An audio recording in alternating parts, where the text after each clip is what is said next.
बिस्मिल्लाहिर्रहमानिर्रहीम अस्सलाम वालेकुम। अब तक यमन के हौसियों ने जितने भी हमले किए हैं या तो वो समंदरों में किए अपनी साइड पर, या वो उन्होंने जाकर इंडियन ओशन में किए, मेडिटेरेनियन सी में किए। जो हमला इस वक्त इजराइल में जाकर उन्होंने किया है, इसने पिछले तमाम हमलों को पीछे छोड़ दिया है। बावजूद इसके कि उसमें इन्होंने शिप्स तबाह किए, जो मर्जी किया, इस वक्त हौसियों ने जो ऐलान किया है उसने इजराइल की चीखें निकाल दी हैं।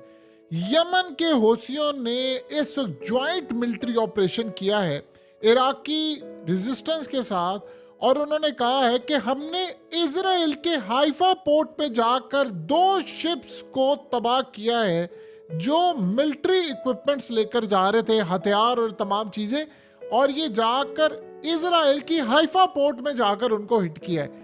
ये अब तक का सबसे बड़ा, आप समझ लीजिए, हमला था। नुकसान का कोई मसला नहीं है कि नुकसान कम हो ज्यादा हो।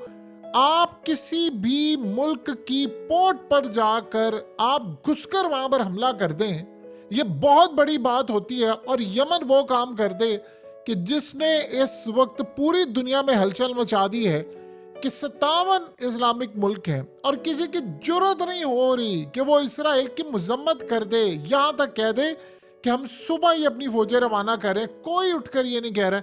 वहां पर जाकर यमन ने कहा कि हमने हमला कर दिया है। ये सूरत हाल जो पैदा हुई है, ये असल में इसराइल के लिए बहुत ही ज्यादा तबाहकुन है कि कोई वहां से उठता है रेड सी से, और वहां से उठकर इराक के रेजिस्टेंस के साथ मिलकर हमला करते हैं, और वो भी इसराइल की हाइफा पोर्ट पर जाकर। अब आप ये देखिए, पहले इलाद शहर इन्होंने पूरी तरह तबाह किया, वहां पर मिसाइल मार मार कर, अब इन्होंने पोर्ट पर जाकर हमले शुरू कर दिए हैं। यानी ये ऐसी सूरत हाल है कि असल हुआ क्या है, बहुत सारे मामला इस तरह के हैं कि इंडिया से या अमेरिका दीगर जगहों से वो असल में रेड सी से नहीं आ रहे, वो इंडियन ओशन से नहीं आ रहे, वो दूर से लंबा रूट लेकर आते हैं और कहीं ना कहीं हथियार, ड्रोन्स और ये चीजें लेकर हाइफा पोर्ट तक चले जाते हैं। मेन उनका ये काम होता है।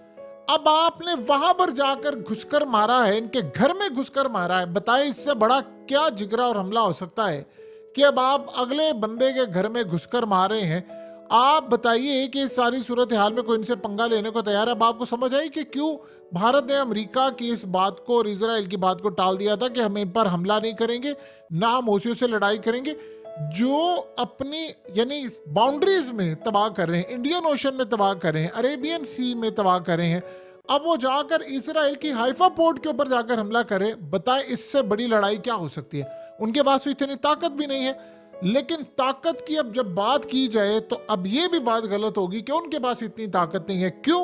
अब जो नई डेवलपमेंट हुई है, ये आप देखें कि इस वक्त इसराइल ने अजीबोगरीब बात की है। उन्होंने कहा है कि इनके पास अब जो नया मिसाइल इन्होंने लॉन्च किया है, उन्होंने कहा है कि असल में ये मिसाइल हाइपरसोनिक मिसाइल है, और ये हमें बता नहीं रहे। जो इन्होंने नया मिसाइल लॉन्च किया, ये असल में बिल्कुल मिलता जुलता मिसाइल है जो ईरान के पास हाइपरसोनिक मिसाइल है, और ये मिसाइल कई हजार किलोमीटर है। ये असल में ईरान का मिसाइल है जो इनके पास है या उनकी टेक्नोलॉजी से बनाया, और अब इन्होंने इजराइल को जाकर हिट करना है। अब आप ये सोचें, ये बात कोई और बंदा कहता तो बंदा कहता कि चले यार ठीक है, गुफ्तगू है। लेकिन ये बात इजराइल ने कही है। टाइम्स ऑफ इजराइल शुरू करता है और बाकी मीडिया पर चला जाता है। हैरेट्स, ये पोस्ट से लेकर आप देख लें, यादिनोत, अखरनोत, तमाम उनका जो हिब्रू मीडिया और तमाम ये है, वो सारी बात करें। अब आप इस सारी सूरत हाल का अंदाजा लगा सकते हैं कि इसराइल में खौफ की फिजा क्या है। यहां मामला नहीं रुक रहा। आप बताइए कि अगर वो हाइपरसोनिक मिसाइल मार दें, तो हाइपरसोनिक मिसाइल तो अमेरिका के पास कोई ऐसा डिफेंस सिस्टम नहीं है रोक सके, इसराइल के पास नहीं है। मारा था ना ईरान ने, वहां पर जाकर लगा ना। तो आप सोचें, ईरान तो फिर लिहाज कर लेता है, जाहिर सी बात है, उसके पास इंफ्रास्ट्रक्चर है, एटमी हथियार है और बहुत सारी चीजें हैं। अब इस सारी सूरत हाल में जब वो जाकर मारेंगे तो फिर क्या तबाही होगी, क्या लड़ाई होगी। जो हाइफा पोर्ट में घुसकर मार सकते, कुछ भी कर सकते। अब ये जो मामला हो रहा है, तो उधर जो पुतिन ने ऐलान कर दिया है, वो इससे भी ज्यादा खतरनाक ऐलान है।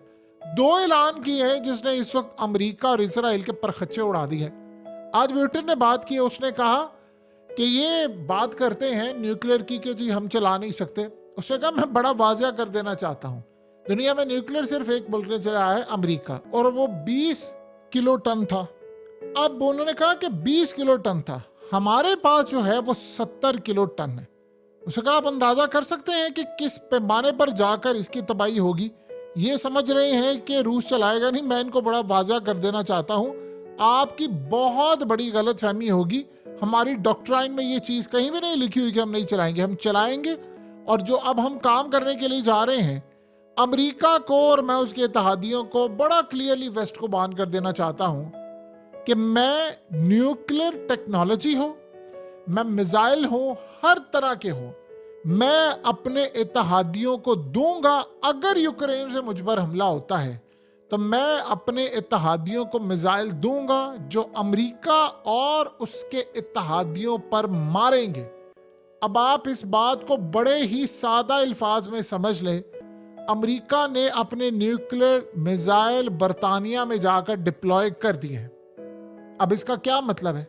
जब ये जंग होगी तो अमेरिका के साथ ये इत्तेहादी और बाकी सारे कूदेंगे। इसका मतलब है कि आज पुतिन ने इंडिकेट कर दिया है कि मेरे इत्तेहादी कौन है। मेरा सबसे बड़ा इत्तेहादी नॉर्थ कोरिया है। तो रूस अपने न्यूक्लियर मिसाइल जाकर नॉर्थ कोरिया को भी दे सकता है कि आप मारो अमेरिका पर। वैसे तो उसके पास अपने मौजूद है। वो यमन के हौसियों को दे सकता है कि जाओ मारो जाकर इसराइल पर। वो जाकर और ताकतों को दे सकता है कि जाओ जाकर वेस्ट पर मारो। और इस सूरत हाल में मारो कि इनका बाकी कुछ सलामत ना रहे। इन्होंने नागासाकी हिरोशिमा देखा है, इन पर जाकर नए तर्ज का हमला करो। इस बात ने इजराइल को इतना परेशान कर दिया है, इतना परेशान कर दिया, और अमेरिका को कर दिया है कि या आप देख लें कि मिडल ईस्ट के अंदर हम ये चीज़ देखेंगे कि न्यूक्लियर आ गए हैं या बैलिस्टिक मिसाइल है, या हम वेस्ट में देखेंगे। यानी अब लास्ट जो सूरत हाल इस वक्त पैदा हो गई है कि वो हमले की भरपूर तैयारी के साथ सब लोग मैदान में उतर रहे हैं। लेकिन अब सिनेरियो इजराइल के लिए बहुत ज़्यादा ख़राब हो चुका है।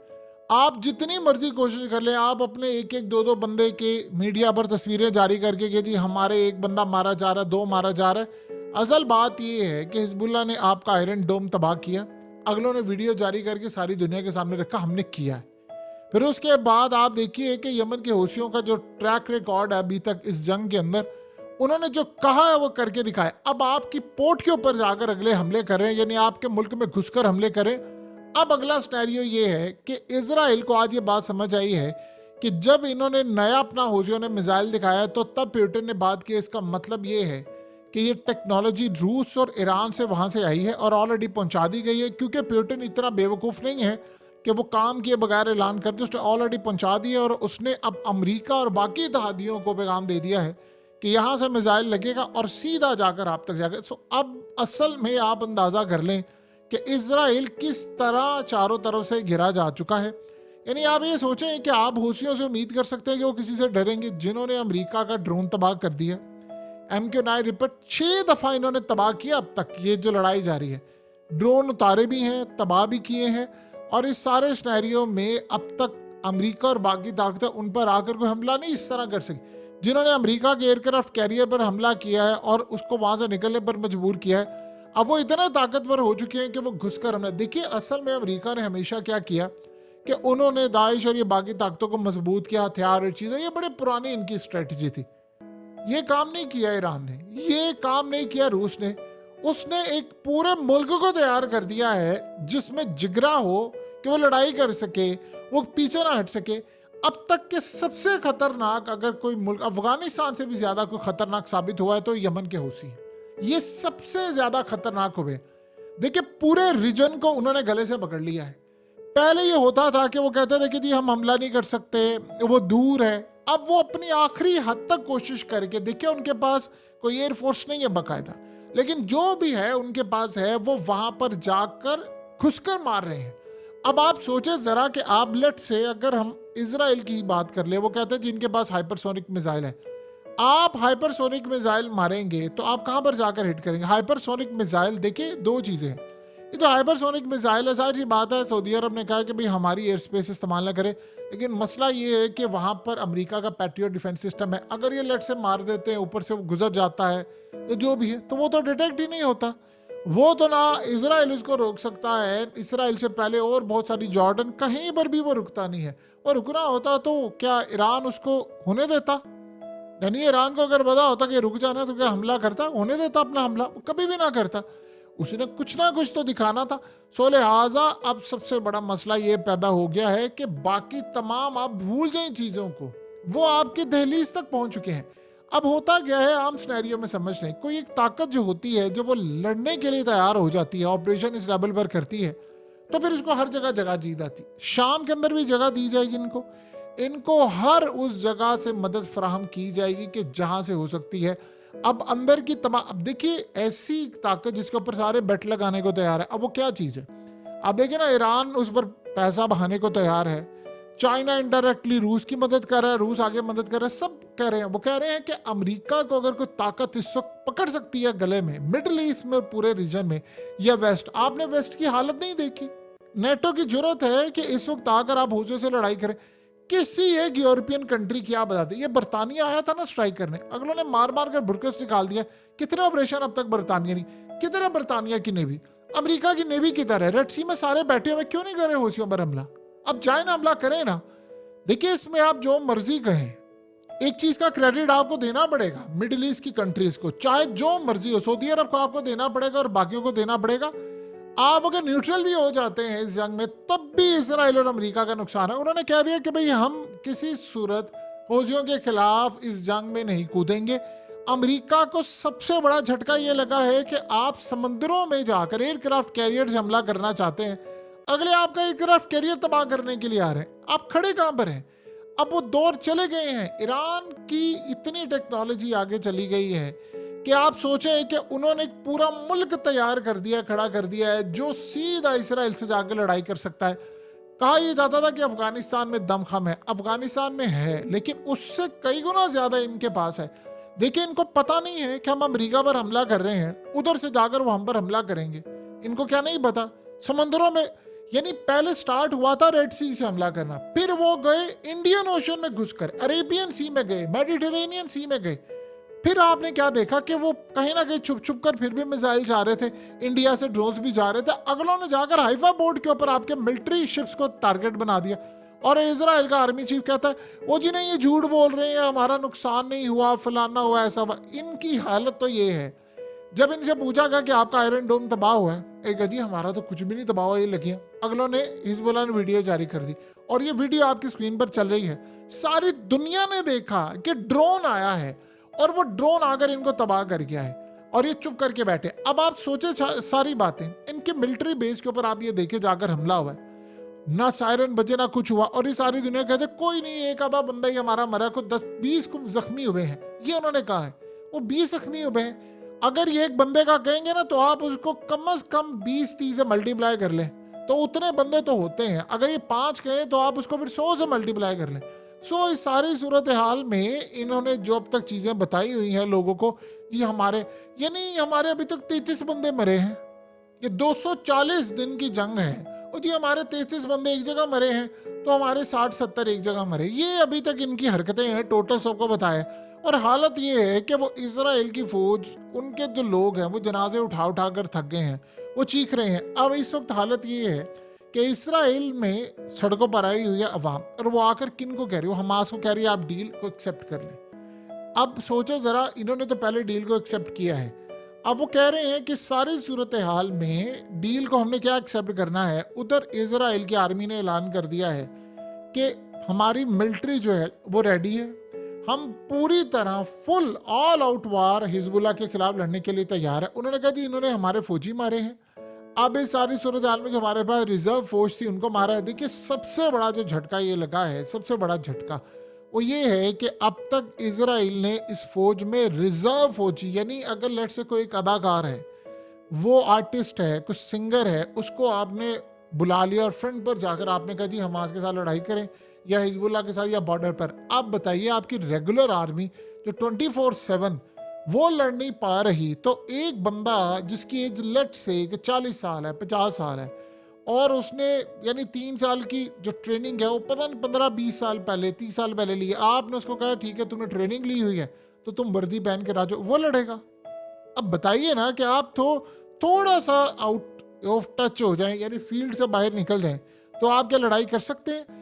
ये अब वो सूरत हाल नहीं रही। और दूसरा मामला इससे आगे चला गया है, आप अपना कम्युनिकेशन सिस्टम बचाएं जितना बचा सकते हैं। अगर आपके पास ताकत है, कम्युनिकेशन सिस्टम बचा लें, तो आप इनसे लड़ाई करेंगे। वरना अगर इजराइल की बात ठीक है कि जी इनके पास हाइपरसोनिक मिसाइल है, तो फिर हाइपरसोनिक मिसाइल तो ना तो अमेरिका का डिफेंस सिस्टम रोकता है, ना इजराइल का डिफेंस सिस्टम उसको रोकता है। आर्मी चीफ उनका कहता रहे, याद रखिएगा, अगर हिजबुल्लाह की लड़ाई हुई तो ईरान ने तो ऑलरेडी अमेरिका को कहा अब इस जंग में ना कूदना, वरना हम भी कूद पड़ेंगे और फिर आपके साथ भी लड़ाई होगी। लेकिन हूसियों को तो आप नहीं रोक सकते, यमन तो इस जंग में कूदने वाला है। और इसीलिए ईरान ने काम ये किया है कि उन तक मिसाइल पहुंचा दिए हैं, रूस ने भी पहुंचा दिए हैं कि भाई अगर ये लड़ाई होती है तो हम ये जाए ना जाए, आप हमारे नुमाइंदे बनकर जाकर इनसे लड़े, हम आपकी बैक पर खड़े हैं। तो ये कितनी देर तक मैनेज करेंगे ये देख लीजिएगा।